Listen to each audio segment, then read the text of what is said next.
celebration of the Jackson Symphony Orchestra Saturday night. The two longest serving maestros in the JSO's history are with us now, conductor laureate Stephen Osmond and current music director Matt Aubin. Welcome to the show. Thanks. Thank you. Pleasure to be here. Between the two of you, 50 years on the podium. It's pretty Almost. cool. 77, it's 48, but who's counting? It's very cool. We're rounding up. Oh, okay, good, good. I'm a big believer in that. Welcome back. Well, thanks. It's wonderful to be back. Really appreciate the invitation that Matt extended to me to come and be part of this very impressive anniversary. And I can tell you a little bit about why that's such a much more clear opinion of mine than it was while I was still living here. Now that I've been out and around the world and everything, you know. You've seen how things are outside of Jackson. Yes, and Jackson exceptionalism just pops out everywhere. Yeah, and I know you hate this, but when someone says, for a town this size. Thank you very much, and that was a great compliment. For the first 10 years I was here, you know, I thought, well, thank you. And because these people were coming in, you know, faculty from U of M and stuff, and then some from MSU coming down to see our soloists. And then after about 10 years, I went, no, maybe 2 or 3 times our size. Mm-hmm. And then, you know, for the last 10 or 15 years, it's been more like 20 times our size. Mm-hmm. Because if you look at our population, and especially with our budget, which is, you know, healthy, mm-hmm. and we produce things now and have been for years that other organizations just dream about. I mean, some of them even plan on it, but I can't think of anybody that's got the education program we did for adults and for kids. Where I'm living now, they wanted me to come on as a consultant for the education department of this orchestra, and they have a school and everything else, and it's been up and running. And I said, well, how many students do you have now? She said, we've got 40. And I said, well, in Jackson, Michigan, they have 400. But, you know, one step at a time. And it's just, Missy's been on several boards, the opera board, and I've been on actually a consultant for that. And but it's just, and every other place I go, what's in place here and what's growing here and flourishing here is still in somebody's, you know, dream cycle. Mm-hmm. It is. It's amazing. Yeah, it really is. And in the community, and that's what I think we're really celebrating, is how many levels of this community we reach. You know, I mean, with the education programs, especially, we tried to do stuff, but he came along and put it on crack. And sorry, I was supposed to tell you that. You know, sorry. But it just is, and you know, and Saturday night people will see the chorale is going to be there, the youth symphony, ballet from artwork from the JSA. Mm-hmm. So along with a lot of our favorite soloists and, you know, people that we've had the chance to work with. Yeah. Well, you both should be very proud, and I know you had a bit of a feeling when you left that, oh my gosh, this whole thing's going to collapse without me. Yep, and it just was on the edge, and Matt pulled it back. No, Faith Small pulled it back. Yeah, really. We were very fortunate to have you know, people like Faith. Yeah, we were talking earlier this week. It was just a stroke of I think, divine intervention and luck that put you in position to be the next maestro. Well, I've told this story a lot of times, but I'm interested to see how he tells it. Oh, yeah. About how we met. Oh, yeah. Well, in the JSO building, we were taking a tour. Oh, yeah. Well, I remember that. Yeah, that's actually even before I moved onto the street. Oh, yeah. Yeah, I think they were trying to sell Michelle. As an incoming doctor and didn't even know that I was a conductor and getting a tour from his development director at the time. And everything. Well, so for those who don't know, Matt's wife, Dr. Michelle Aubin, was recruited to come to Jackson, an orthopedic surgeon. And we were right in the middle of our search. We had already narrowed it down, but then we became friends, and I could see that you know, he had obviously the chops to do it. And then he would be in residence, because at that point, to get somebody to, you know, move to Jackson, Michigan to conduct an orchestra, it was a pretty you know, and if we'd have put in our application thing, that residence was required, we would have had maybe 3 applicants. Right. As Well, it was, also, we had you know, 99. the director position to share, not just to be the music director, but to be the executive director, is also not so normal. Like other orchestras our Right. size. In charge of fundraising, in charge of the school. Yeah, and I mean, we have a team Yeah. now, so I'm not like. Let's be clear, they're doing a lot of the lifting. So, But it was yeah. a one-man band. It really was. Yeah. Yeah. You know, when did you hire your first full-time employee? I'm not sure we ever did.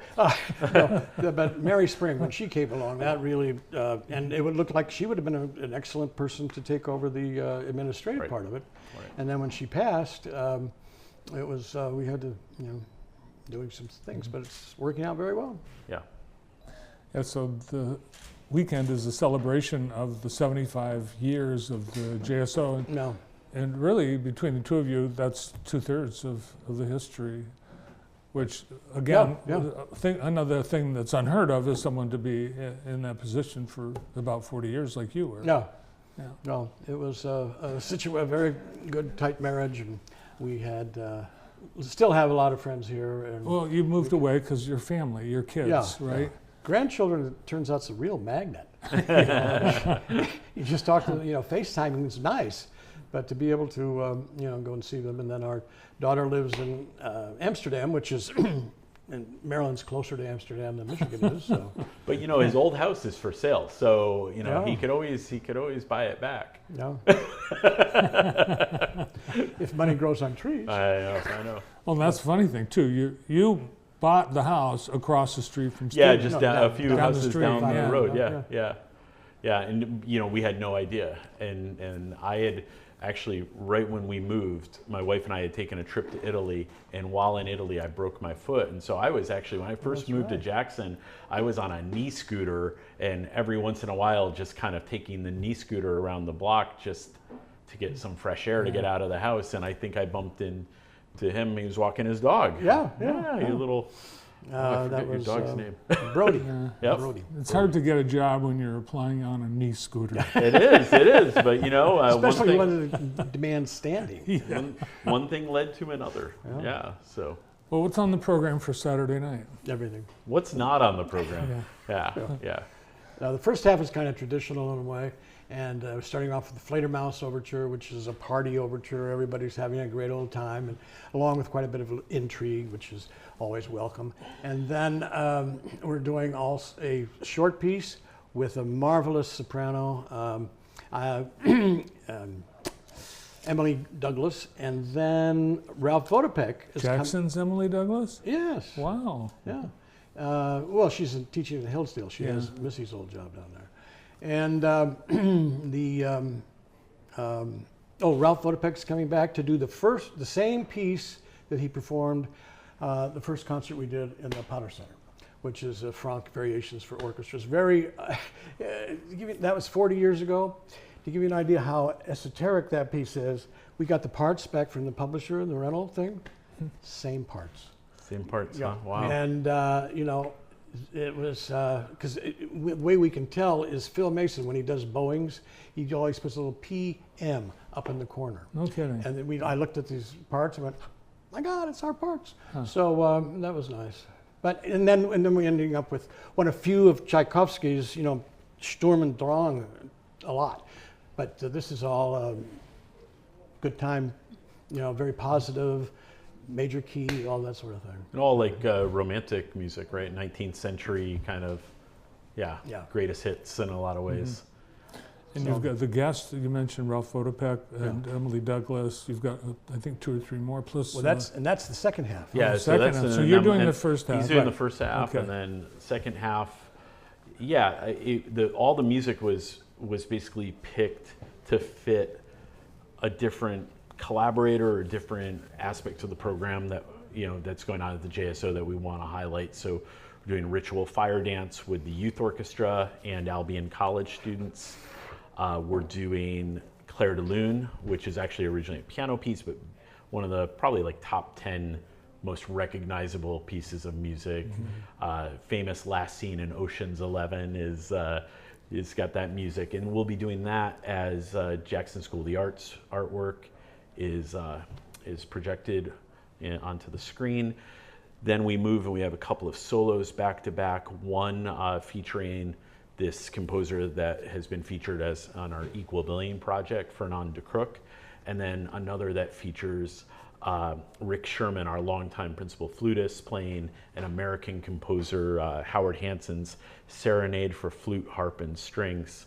The last two pieces, we're doing a Latin-inspired bachata with Ballet Chelsea, and then ending with Borodin's Palavetzian dances with chorus and middle school choir students from Northwest.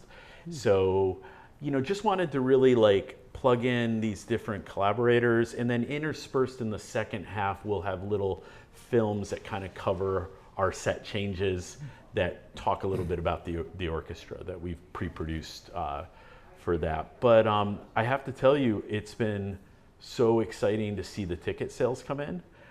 We are at normally single tickets for a symphony concert right now are anywhere from 100 to 200 depending on the program. We're at 400 for this, and we're actually with comp tickets, season tickets, single tickets, we're close to being sold out, and even asking some subscribers, if you're not going to use your tickets, let us know, turn them in for a tax deductible donation, and we can free up some seats for some other folks. So, it's going to be great to have the Potter Center packed for this great celebration. Yeah. Yeah, you're absolutely right. And you can still get tickets. They're still available, but the price is amazing. And do you have a student discount? We do, yeah, $5 student tickets. So, yeah, we really want to be accessible for folks. And I was looking at one of our competitors, and their top line ticket is $65, whereas ours is $40. So I mean, you're getting those same musicians, that same level of professionalism at a much better price. Yeah. And in one the finest venue in the state, if not the East Coast. Yeah. Or the East Not a Side. bad seat in the house. Yeah. No. And I remember first concert in there. They at first time I looked at it, I walked in, and the building was set up, but the seating was just dirt. It was this pile of dirt. Oh, wow. And I went, why didn't you get rid of the dirt before you put the walls up? That doesn't make a lot of sense. Oh, no, that's going to be the rake. And I said, have you been to the Power Center in Ann Arbor? And he said, well, I don't know. I said, that's the same rake, and it's dead as a doornail. The acoustics were just awful, because I did several concerts in there, I know. And this time we got in the first rehearsal with the orchestra, we just played a couple of measures, and everybody just looked at each other and went, wow, Yeah. this is really, you can hear yourself, Yeah. you can hear people on the other side of the stage. It's just extraordinary. And run by great people. Oh, yeah, for John sure. Piper, and then Dennis Young, and now it's Mike Koya. And the office, Cindy Allen, she's done a great job of accommodating some of our stranger needs, and Mr. Phelan, Dr. Phelan, as well as all his predecessors. So it's a really nice. It's the best place you can, right in the middle of a cornfield. So, and there's plenty of parking. You don't need to worry about which restaurants are going to be open or not. But no, it's wonderful. I don't know how we got on that. And I'd plug too that we're going to do a little panel discussion at 6:30 before the concert starts for anybody that wants to attend for about a half an hour, and Stephen and I will just kind of banter Share a dirt. little bit. Oh. Now you are, I remember talking to you around when you were retiring. You're going to write a book. Oh, yeah. And I'm wondering if it's been published yet. Well, I've almost got the first chapter done. Did I tell you the title of it? Yeah, it's about death and dying. Oh, yeah, Dealing with Death, The Dealing Beginner's with Guide Death. to Dying. Oh.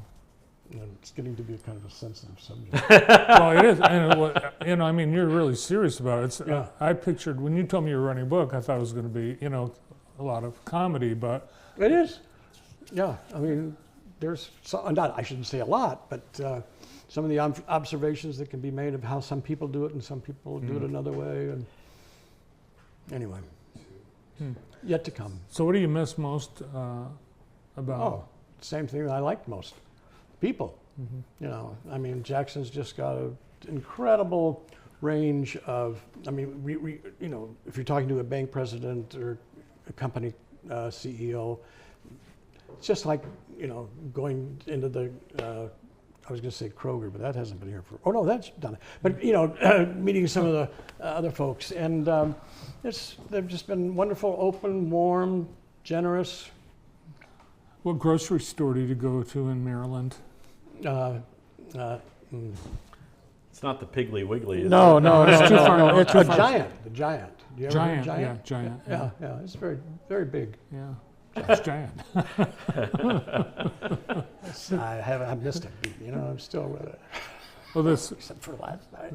75th will also include some history. You've Right. got some videos that are going to. Yep. Yeah, Right. for sure. We'll have that. Steven's gonna do a lot of talking during the first half. Not too much, don't, Okay. they'll stay home. He'll talk. He'll talk somewhat bit. during the first half, and we also have our guild coming to present us with their fundraising check, which will be very, very welcome and appreciated.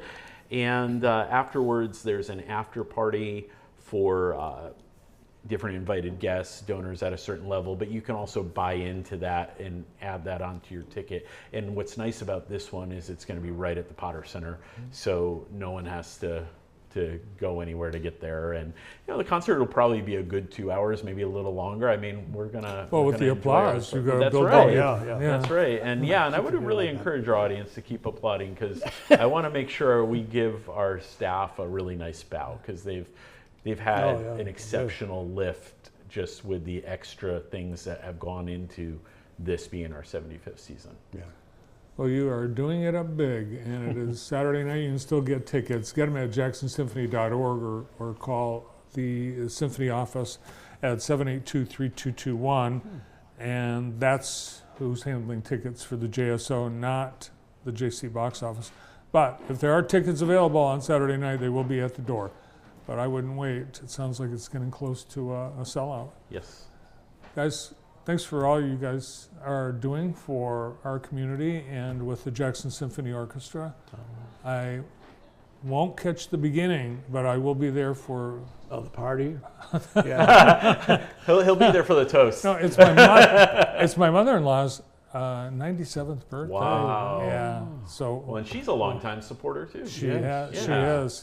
Yes, she's had a seat at your concerts for many, many years. Yes, she is. Well, thanks so much. Have a great you. show, Brick-a-Leg. Thank you. The conductor laureate for the Jackson Symphony Orchestra, Stephen Osmond, and director of music and the current maestro, Matt Aubin.